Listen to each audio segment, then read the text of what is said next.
Now, I want to get back to this dispute here and go over this, right? And so Elon has filed back here, right? And we've got this beginning. Now, Sam goes on to a podcast and, in my opinion, makes a total idiot of himself, showing how delusional he is. Now, I'm going to get this playing here for you. Give me 1 second. Now, we're going to show kind of how delusional he is here. So, OpenAI revenue from Sam on the BG2 podcast. Sam, we're going to make more revenue than $13 billion in 2025. Brad, if you're doing revenue in excess of $100 billion in 2028, and Sam says, how about 2027, right? And I won't even play this clip for you because we've got a ton of different things to go over. And that's the first part, is he starts to get really defensive on some of this. And this is when, and every time Sam starts getting defensive, he starts throwing out untruths and just lying through his teeth. So this person goes on and says, apparently if you're Sam, how this $13 billion money loss for profit, non-for-profit, can support a $1.4 trillion of spend commitments. He gets very defensive and starts to attack non-existing short sellers. Cannot wait for OpenAI to be a public company. And such as Nadella is just sitting here laughing through the whole thing. He thinks this is great fun.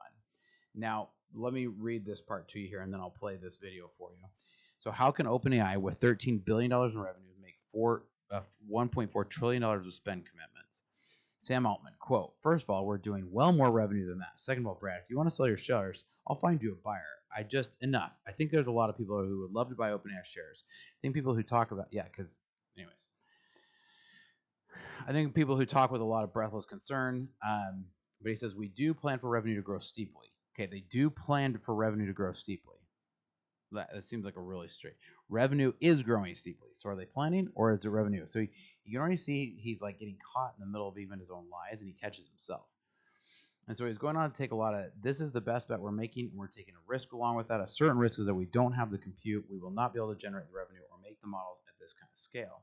Now, Nadella jumps in and tries to say, let me just say one thing about both partner and investor. This is not a single business plan that I've seen from OpenAI that they haven't put into being. So Nadella comes in to try to defend him, because I think if you've ever been in that argument where you've been in a room and people are arguing and you're like, look, I'm just going to try to settle some tension here. I think that's what happens here. But let's kind of jump in and let's listen to this for a minute. A company with $13 billion in revenues make $1.4 trillion of spend commitments. You know, and you've heard the criticism, First Sam. of all, we're doing well more revenue than that. Second of all, Brad, if you want to sell your shares, I'll find. We're doing well more revenue than that. No, they haven't. And I'm going to show you here, because I'm not making this up here. If you like this clip, make sure you check out the full Startup Hack Live video here, because we've got lots more for you today.